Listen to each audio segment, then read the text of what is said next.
Hello student, welcome to Polarity Academy YouTube channel. आज हम लोग क्लास 9 के बायोलॉजी का पहला चैप्टर पढ़ने जा रहे हैं जिसका नाम है the fundamental unit of life. तो चलिए शुरू करते हैं। सबसे पहले हम जानते हैं कि what is the meaning of fundamental unit of life. तो फंडामेंटल यूनिट ऑफ लाइफ का मतलब ये है कि अगर कोई चीज़ एक बेसिक लेवल को अगर हम कंसिडर करें तो उसे कहेंगे हम लोग फंडामेंटल, और वही बेसिक लेवल कोई लाइफ के फॉर्म में रहे तो उसे कहेंगे हम लोग फंडामेंटल यूनिट ऑफ लाइफ। तो उस बेसिक पार्ट का नाम है सेल। तो चलिए पढ़ते हैं what is cell. Cell is the structural, functional and biological unit of all living being. मतलब सेल में structural, functional and biological unit कहा गया है। तो इसका मतलब है सेल डिफरेंट स्ट्रक्चर का होता है और स्ट्रक्चर डिफरेंट होने के कारण उन लोग का फंक्शन भी डिफरेंट होगा। जैसे कि हमारे हार्ट में जो सेल रहता है तो उसका काम है अल्टीमेटली हार्ट को बनाना, और हार्ट का फंक्शन है ब्लड को पंप करना। इसी तरह से हम लोग अगर किडनी के सेल को कंसिडर करें तो किडनी का फंक्शन है हमारे बॉडी से वेस्टेज प्रोडक्ट को एलिमिनेट करना बॉडी से। किडनी सेल का फंक्शन भी उसी तरह होगा कि वो अल्टीमेटली एक्सक्रीशन में ही हेल्प करता है। स्ट्रक्चर डिफरेंट होने के कारण सेल का फंक्शन भी डिफरेंट हो रहा है। And biological unit of all living being. Biological unit का मतलब क्या है? बायोलॉजिकल यूनिट जानने से पहले हम लोग समझते हैं what is the meaning of biology.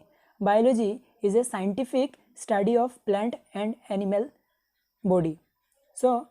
Scientific study of plant and animal body उससे कहते हैं हम लोग बायोलॉजी। यहाँ पर बायोलॉजिकल यूनिट का मतलब कहा गया है कोई एक यूनिट है जिससे हम लोग बायोलॉजिकल थिंग कंसिडर कर सकते हैं। इसका एग्जांपल हम लोग देखते हैं, जैसे कि कोई एक फुल बॉडी ऑर्गेनिज्म, वो भी unicellular organism like amoeba and paramecium, उसको हम लोग कह सकते हैं ये एक सेल है। तो ये सेल एक यूनिट की तरह काम करेगा। इसमें लाइफ है, लाइफ होने के कारण से इसे कहा गया है बायोलॉजिकल यूनिट। बायोलॉजिकल यूनिट का मतलब एक एक सेल में एक एक लाइफ मौजूद है, इसीलिए इसे कहा गया है the structural, functional and biological unit of all living being. Cell are the structural, functional and biological unit of all living being. Clear? After that, यहाँ पर लिखा है a cell can replicate itself independently. मतलब cell खुद ब खुद divide करने का कैपेसिटी अपने पास रखता है। मतलब एक सेल से डिवाइड होके मैनी सेल कन्वर्ट हो सकते हैं और उसे कहेंगे हम लोग रेप्लिकेशन, मतलब dividing of the cell. Hence, they are commonly known as building block of life. Building block of life यहाँ पर सेल के लिए क्यों ये चीज़ यूज़ किया गया है? What is the meaning behind the building block of life? तो building block of life इसीलिए कहा गया है क्योंकि एक cell many atom and molecule level में बनाया गया है। इसीलिए बहुत सारे एटम एक साथ मिलेंगे तो कोई एक केमिकल कंपाउंड फॉर्म होगा। उसी केमिकल कंपाउंड के कारण से अल्टीमेटली एक सेल फॉर्म होता है। जब बंच ऑफ सेल एक साथ होते हैं उसे हम लोग कहते हैं टिश्यू, और बहुत सारे टिश्यू एक साथ मिलके एक ऑर्गन बनाते हैं, जैसे कि हार्ट, किडनी, लंग्स एट्सेट्रा। तो उसी तरह से जब पूरा लंग्स हार्ट के साथ या फिर किडनी के साथ through a blood vessel connect हो जाए तो उसे कहेंगे हम लोग ऑर्गन सिस्टम, और ये ऑर्गन सिस्टम को हम लोग कलेक्टिवली कहते हैं एक फुल बॉडी ऑर्गेनिज्म। तो अल्टीमेटली एक सेल कैसे एक फुल बॉडी ऑर्गेनिज्म में तब्दील हो चुका, उसे हम लोग ने कहा building block of life. Cell are the structural, functional and biological unit of all living being. A cell can replicate itself independently, hence they are known as the building block of life. तो हमने अब समझा cell के बारे में। चलिए अब पढ़ते हैं discovery of cell. Robert Hooke एक साइंटिस्ट थे और इन्होंने सेल को डिस्कवर किया from a cork, bark of tree को उन्होंने मैग्नीफाइंग ग्लास मतलब माइक्रोस्कोप के अंदर रख के देखा कि वहाँ पर हनीकॉम्ब लाइक स्ट्रक्चर दिखाई दे रहा है। तो वो हनीकॉम्ब लाइक स्ट्रक्चर को उन्होंने कहा ये एक चैम्बर है और ये एम्प्टी चैम्बर को इसको एक एक यूनिट कहा गया है और वही यूनिट लास्ट में उसका नाम दिया गया है सेल।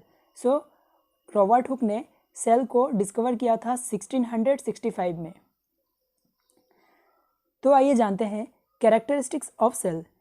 सेल का कौन कौन सा कैरेक्टरिस्टिक्स इम्पॉर्टेंट है और सेल में कौन कौन सा कैरेक्टर्स रहने के कारण से उसे सेल कहा गया है। तो पहला कैरेक्टरिस्टिक्स है cell provide structure and support to the body of an organism. मतलब सेल का खुद एक अलग स्ट्रक्चर है, that means different organ having different structure, that's why cell are also different. इसी कारण से डिफरेंट स्ट्रक्चर होने के कारण से फंक्शन भी डिफरेंट है और डिफरेंट फंक्शन होने के कारण से उन लोग का सपोर्टिव सिस्टम भी डिफरेंट होगा कोई एक ऑर्गेनिज्म के बॉडी में। Second point is the cell interior is organized into different individual organelles surrounded by the separate membrane। मतलब सेल में कहा गया है सेल के इंटीरियर में different kinds of small particles रहते हैं, वो साइटोप्लाज्म में फ्लोट करते हैं जिसे कहा गया है सेल ऑर्गेनेली, और यह सेल ऑर्गेनेली को सेपरेट करता है सेल थ्रू इट्स मेम्ब्रेन जिसे कहा गया है सेल मेम्ब्रेन। तो इसके बारे में हम लोग थोड़ी देर बाद इसको ज़्यादा अच्छी तरह से डिस्कस करेंगे। Next point is nucleus. Nucleus are the major organelle that hold the genetic information necessary for the production, reproduction and the cell growth. मतलब न्यूक्लियस एक सेंटर है सेल का जो हमेशा वो कोई ऑर्डर देगा सेल को कुछ करने के लिए।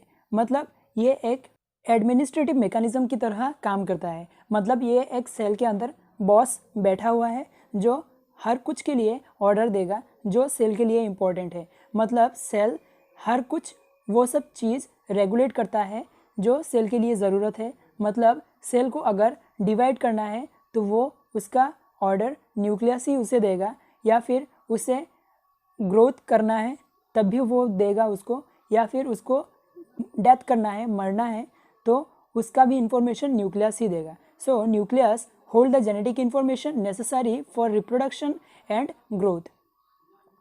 और यही न्यूक्लियस के अंदर one of the most important genetic material present है जिसे हम लोग कहते हैं डीएनए और RNA. Now type of cell. Various type of cell perform different function based on their structure. They are classified into two type. First one is prokaryotes, second one is eukaryotes। मतलब cellular structure के ऊपर and their function के ऊपर base करके cell को दो category में divide किया गया है। First one is prokaryotes and second one is eukaryotes. तो सबसे पहले जानते हैं what is the meaning of prokaryotes and eukaryotes. So pro means primitive and you means advanced. So prokaryote का मतलब pro means primitive nucleus and eukaryotes means advanced nucleus. अगर कोई पूछे आप लोग से what is the difference between the prokaryote and eukaryote, तो आप लोग सिंपली यही चीज़ बताइएगा कि pro means primitive nucleus and you means advanced nucleus. जो एडवांस्ड न्यूक्लियस फॉर्म हुआ है from primitive one by the process of evolution. Evolution मतलब कोई भी चेंजेस आना कोई भी चीज़ में, वो भी स्लोली, तो उसे हम लोग कहते हैं इवोल्यूशन। सो प्रोकैरियोट सेल जो है वो यूनिसेलुलर माइक्रो ऑर्गेनिज्म में प्रेजेंट है, और यूकैरियोट सेल जो है वो सब एडवांस्ड ऑर्गेनिज्म में मतलब मल्टीसेलुलर ऑर्गेनिज्म में प्रेजेंट है, जैसे कि plant, fungi and animal etcetera, जैसे कि हम लोग। सो आइए देखते हैं what is the difference between the prokaryote and eukaryote cell. Prokaryotic cell it does not have nucleus. मतलब यहाँ पर न्यूक्लियस प्रेजेंट नहीं है, जो मैंने पहले ही बता दिया है। यहाँ पर न्यूक्लियस के बदले में जेनेटिक मटेरियल साइटोप्लाज्म में फ्लोट करते रहते हैं, जिसे कहा गया है न्यूक्लियोइड। मतलब ये एक जेनेटिक मटेरियल है जो साइटोप्लाज्म में ही फ्लोट कर रहा है। So what is the meaning of cytoplasm? Cytoplasm cell के सेल मेम्ब्रेन के अंदर एक जेली लाइक सब्सटेंस या फिर कह सकते हैं वाटर सब्सटेंसेस प्रेजेंट हैं, जहाँ पर different kind of cell organelle suspended हैं, मतलब फ्लोट कर रहे हैं, उसे कहते हैं हम लोग साइटोप्लाज्म। साइटोप्लाज्म के बारे में हम लोग डिटेल्स में थोड़ी देर बाद पढ़ेंगे। आइए अब हम लोग जानते हैं what is the difference in eukaryote from prokaryote. So in eukaryotic cell having true nucleus, जो न्यूक्लियस में डबल मेम्ब्रेन प्रेजेंट है, जो मेम्ब्रेन न्यूक्लियोइड में एब्सेंट था। यूकैरियोटिक सेल का जो न्यूक्लियस है वो साइटोप्लाज्म से न्यूक्लियस को सेपरेट करके रखता है, क्योंकि यूकैरियोटिक सेल में जो न्यूक्लियस है उसमें डबल मेम्ब्रेन प्रेजेंट है, मतलब न्यूक्लियस के सराउंडिंग में डबल मेम्ब्रेन है, जो न्यूक्लियस के अंदर के एनवायरनमेंट को साइटोप्लाज्म के एनवायरनमेंट से सेपरेट करता है। इसीलिए इसे कहा गया है true nucleus which is present in only eukaryotic cell. Second point is this type of cell found in single cell microorganism like bacteria, cyanobacteria etcetera. मतलब जितने सारे प्रोकैरियोटिक सेल है वो सब यूनिसेलुलर माइक्रोऑर्गेनिज्म में प्रेजेंट है, जैसे कि बैक्टीरिया एंड साइनोबैक्टीरिया, ये सब बैक्टीरिया का क्लासिफिकेशन है। Next is eukaryotic. Eukaryotic cell present in multicellular organism, plant, animal and fungi etcetera. Prokaryotic cell have no cell organelles. Cell organelles मतलब वो सब चीज़ जो एक सेल के साइटोप्लाज्म में प्रेजेंट रहता है और जिसका डिफरेंट फंक्शन है, जैसे कि माइटोकॉन्ड्रिया। माइटोकॉन्ड्रिया का काम है एनर्जी प्रोड्यूस करना। सो ये सब प्रेजेंट रहता है यूकैरियोटिक सेल में, बट एब्सेंट रहता है ये सब प्रोकैरियोटिक सेल में। सो there is no cell organelle are found in prokaryotic cell, but in eukaryotic cell various cell organelles like mitochondria, Golgi body, endoplasmic reticulum, ribosome etc. are present in eukaryotic cell. So इसके बारे में हम लोग details में पढ़ेंगे कि what is mitochondria, what is Golgi body, what is endoplasmic reticulum etc.